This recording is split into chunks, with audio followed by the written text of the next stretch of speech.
warahmatullahi wabarakatuh. Perkenalkan, nama saya Kuswatun Kasana dengan NIM 18622201198. Saya berada di kelas 6 Shift 2. Pada video kali ini, saya ingin membahas tentang mata kuliah metodologi penelitian. Pada video sebelumnya, saya sudah membahas tentang materi sistematika usulan penelitian skripsi, kualitatif dan kuantitatif, teori, konsep, dan perumusan hipotesis. Dan pada video kali ini, kita akan membahas tentang materi tentang desain penelitian yang di dalamnya berupa populasi dan sampel, jenis data, definisi operasional. Langsung saja kita mulai untuk materi yang pertama, yaitu desain penelitian. Desain penelitian ini merupakan dasar dalam melakukan penelitian. Desain penelitian itu memberikan prosedur atau cara untuk mendapatkan informasi yang diperlukan untuk menyusun atau menyelesaikan masalah dalam penelitian. Masalah-masalah dalam penelitian itu contohnya seperti yang pertama, populasi dan sampel, yang kedua jenis data, yang ketiga definisi operasional, dan yang keempat metode analisis data. Langsung saja pada masalah pada desain penelitian, yaitu definisi operasional. Definisi operasional ini adalah bagaimana peneliti akan menjelaskan tentang suatu variabel yang akan diteliti dengan menggunakan berbagai skala.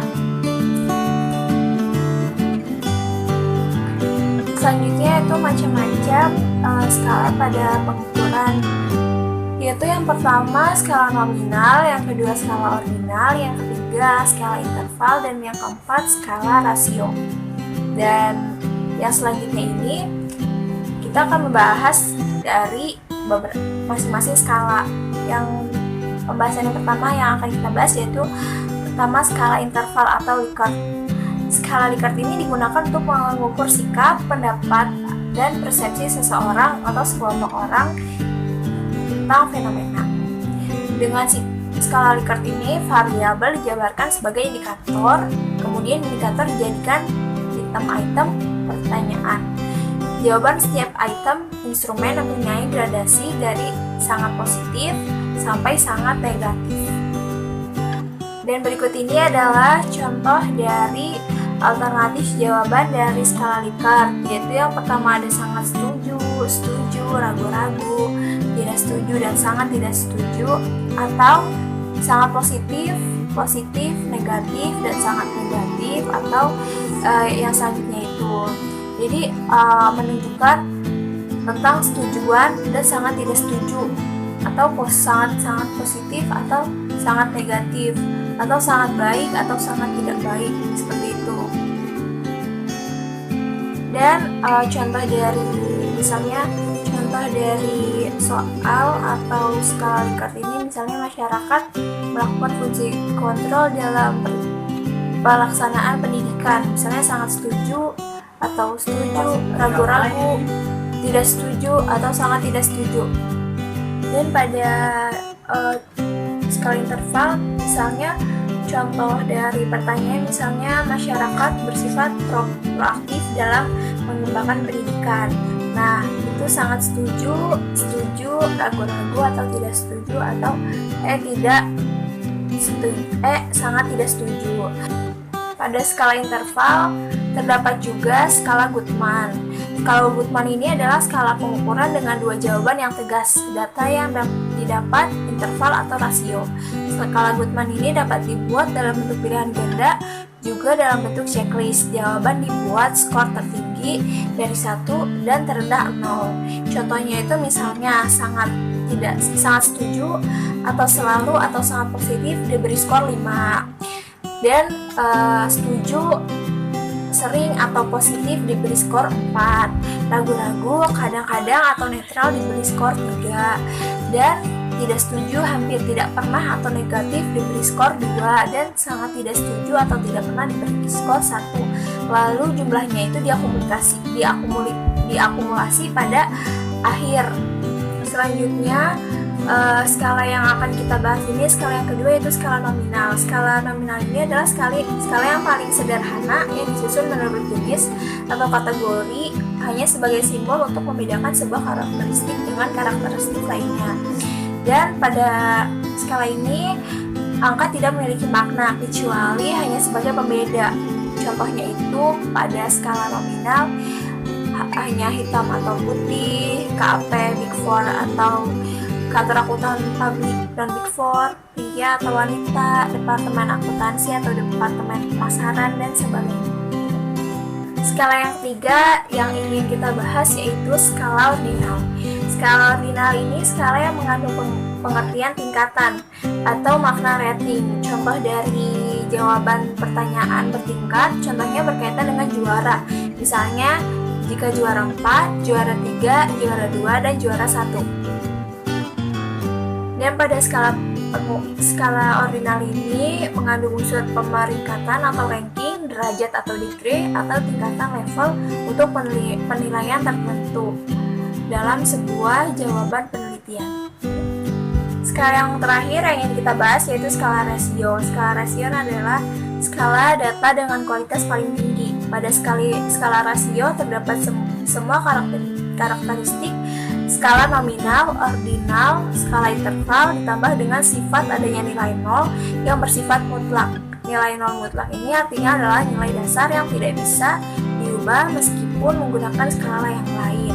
Contoh dari skala rasio ini adalah ROA sama dengan laba bersih dibagi aset total.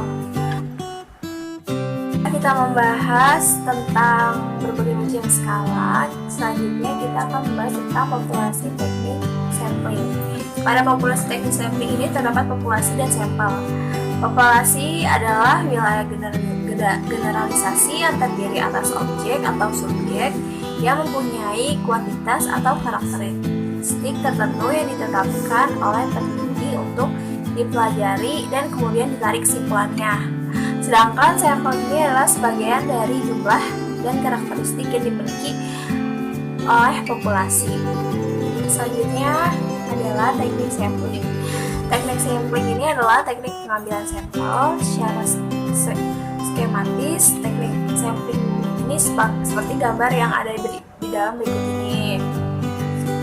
Pada teknik sampling ini terdapat dua, yaitu probability sampling dan non-probability sampling. Pada probability sampling, yaitu yang pertama ada simple random sampling, dan yang kedua ada proportionate certified random sampling. Dan yang ketiga adalah disproportionate certified random sampling. Yang keempat, area atau cluster sampling atau sampling menurut daerah. Dan pada non-probability sampling ini, yang pertama ada sampling sistematis, yang kedua sampling kuota, yang ketiga sampling aksidental, yang keempat turbo sampling, yang kelima sampling jenuh, dan yang keenam snowball sampling. Pada probability sampling ini adalah teknik sampling yang memberikan peluang yang sama bagi setiap unsur atau anggota populasi untuk dipilih menjadi anggota sampel. Teknik ini meliputi yang pertama ada simple random sampling. Pada simple random sampling ini adalah dikatakan simple atau sederhana karena pengembalian sampel anggota populasi dilakukan secara acak tanpa memperhatikan strata atau populasi itu. Cara ini dilakukan bila anggota populasi dianggap homogen, atau contohnya pada gambar yang ada di layar. Dan misalnya nih seleksi acak 20 siswa dari 50 siswa. Setiap siswa memiliki kesempatan yang sama untuk dipilih. Di sini probabilitas seleksinya adalah 1/50. Dan pada probability sampling yang kedua adalah proportionate stratified random sampling. Pada sampling kali ini, teknik ini digunakan bila populasi mempunyai anggota atau unsur yang tidak homogen dan bersifat dan berstrata secara proporsional. Suatu organisasi yang punya pegawai dari latar belakang pendidikan, maka populasi pegawai itu berstrata itu sebagai berikut. Contoh dari gambar Dan misalnya contoh selanjutnya misalnya memilih sampel yang akan dilakukan terhadap peserta kelas metodologi penelitian sosial yang secara keseluruhan berjumlah 40 orang. Informasi tambahan bagi peneliti yaitu bahwa dari 80 tersebut 60 orang diantaranya adalah perempuan dan sisanya laki-laki. Apabila peneliti menganggap informasi itu sangat penting untuk dianalisa, maka Starfield sampling lebih cocok digunakan untuk memilih sampel. Dan selanjutnya yang ketiga yaitu disproportionate Starfield random sampling. Teknik ini digunakan untuk menentukan jumlah sampel bila populasi strata tetap kurang proporsional. Misalnya, pegawai dari PT tertentu mempunyai lulusan S3 3 orang, S2 4 orang, S1 90 orang, SMU 800 orang, SMP 700 orang. Maka 3 orang lulusan S3 dan 4 orang S2 itu diambil semuanya sebagai sampel karena sekelompok terlalu kecil bila dibandingkan dengan kelompok S1, SMU, dan SMP. Dan probability sampling yang keempat yaitu cluster sampling atau area sampling. Teknik sampling ini untuk menentukan sampel bila objek yang akan diteliti atau sumber data sangat luas, misalnya penduduk dari suatu negara, provinsi, atau kabupaten. Untuk menentukan penduduk yang akan dijadikan sumber data, pengambilan sampel berdasarkan daerah populasi yang diterapkan terdapat pada gambar yang ada di layar. Dan contoh yang untuk cluster sampling ini bisa juga misalnya pemilihan sampel pegawai pada suatu departemen yang pegawainya tersebar pada berbagai unit kerja yang juga tersebar secara geografis. Dalam kasus ini, peneliti bisa menjadikan unit kerja sebagai cluster dan selanjutnya secara acak memilih beberapa unit kerja sebagai sampel. Pada tiap-tiap unit kerja yang terpilih tersebut, kemudian seluruh pegawai dijadikan sampel penelitian pada contoh tersebut. Dan selanjutnya kita ingin membahas tentang non-probability sampling. Probability sampling ini adalah teknik yang tidak memberi peluang atau kesempatan sama bagi setiap unsur atau anggota populasi untuk dipilih menjadi sampel. Dan pada non-probability sampling ini terdapat isi, yaitu yang pertama ada sampling sistematis. Pada sampling sistematis ini adalah teknik penentuan sampel berdasarkan urutan dari anggota populasi yang telah diberi nomor urut. Misalnya anggota populasi yang terdiri dari 100 orang. Dari semua anggota itu diberi nomor urut yaitu nomor 1 sampai dengan nomor 100. Pengambilan sampel dapat dilakukan dengan nomor ganjil saja, genap saja, atau kelipatan dari bilangan tertentu. Misalnya kelipatan dari bilangan 5. Untuk ini maka yang diambil sebagai sampel adalah nomor 5, 10, 15, 20 dan seterusnya sampai ke angka 100. Dan pada sampling yang kedua yaitu sampling kuota adalah teknik untuk menentukan sampel dari populasi yang menjadi ciri-ciri tertentu sampai jumlah atau kuota yang diinginkan. Contohnya misalnya jika dalam suatu populasi terdapat 45% wanita dan 55 pria, maka sampel yang diambil harus mencerminkan presentasi pria dan wanita yang sama. Dan contoh selanjutnya ini misalnya akan melakukan penelitian terhadap pegawai golongan 11 dan penelitian dilakukan secara kelompok. Setelah jumlah sampel ditentukan 100 dan jumlah anggota peneliti berjumlah 5 orang, maka setiap anggota peneliti dapat memilih sampel secara bebas sesuai dengan karakteristik yang ditentukan golongan 11 sebanyak 20 orang. Pada jumlah anggota tersebut. Dan yang ketiga ini sampling aksidental. Sampling aksidental ini adalah teknik menentukan sampel berdasarkan kebetulan, yaitu siapa saja secara kebetulan bertemu dengan peneliti dapat digunakan sebagai sampel bila dipandang orang yang kebetulan ini ditemui itu cocok sebagai sumber data. Dan contoh dari accidental sampling ini misalnya jika populasi yang dipilih adalah setiap pengguna jalan tol, maka peneliti mengambil sampel dari orang-orang yang kebetulan melintas di jalan tersebut pada waktu pengamatan saat peneliti berada di sana. Dan sampling yang kedua yaitu sampling purposive. Sampling purposive ini adalah teknik penentuan sampel dengan pertimbangan tertentu. Misalnya akan melakukan penelitian tentang disiplin pegawai, maka sampel yang dipilih adalah orang-orang yang ahli dalam bidang kepegawaian saja.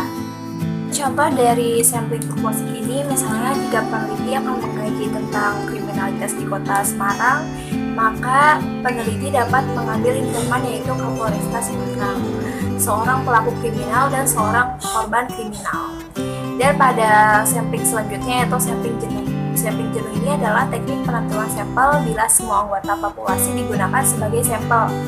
Hal ini sering dilakukan bila jumlah populasi relatif kecil, kurang dari 30 orang. Istilah lain, sampel jenuh adalah sensus, di mana semua anggota populasi dijadikan sebagai sampel.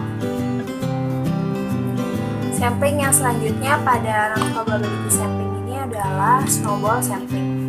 Snowball sampling ini adalah teknik penentuan sampel yang mula-mula jumlahnya kecil, kemudian sampel ini disuruh memilih teman-temannya untuk dijadikan sampel. Begitu seterusnya sehingga jumlah sampai semakin banyak. Ibarat pada bola salju yang menggelinding, maka lama-lama semakin besar. Pada penelitian kualitatif banyak menggunakan sampel purposive dan snowball. Dan contohnya ada dalam gambar pada layar. Dan pada snowball sampling ini contoh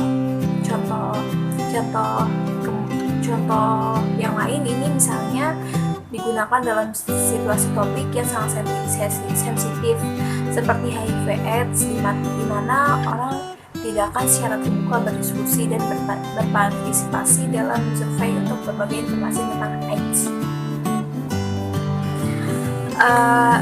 Itu saja materi yang hari ini bisa saya sampaikan.